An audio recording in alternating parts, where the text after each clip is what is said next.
Pin trên mông á.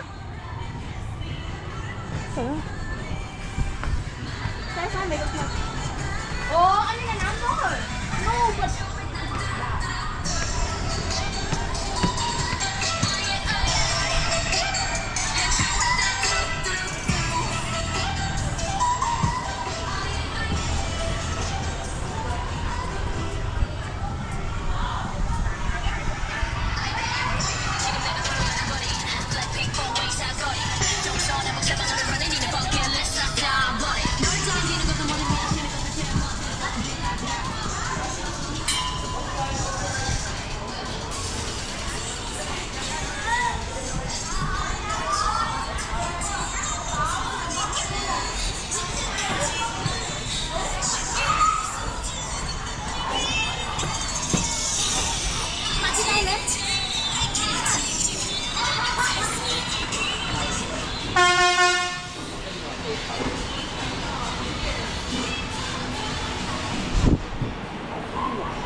Hello, say hi.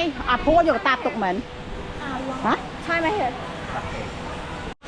I hate this. I told you dick. I'm so scared. Hi. So happy. Mẹ đường lô đây.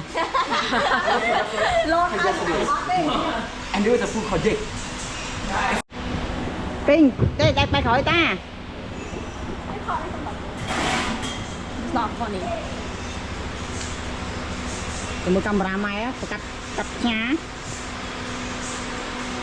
Hi, we go upside down, right? Giờ.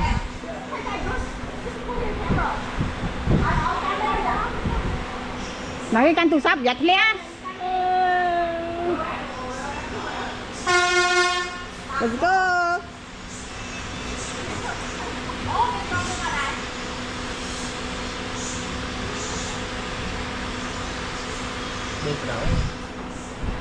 Nào nè. Mà đâu mà tí đây baby. Màu bắp ấy. Chị ban tầm màu bắp nâng. Hot ngay thì. Đấy, cho đã nọ rồi.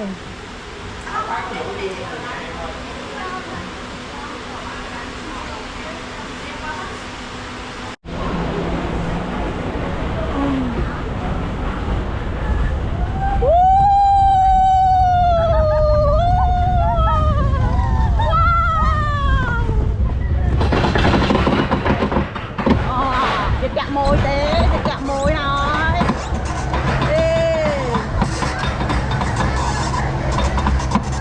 Bắt tập này từ. Nhiều chim mới cho lên nè. Ô lòng cua. Bắt tập này từ. Wow, áp đăng rồi đấy. Đây này, mất sáng này. Con. Phải à?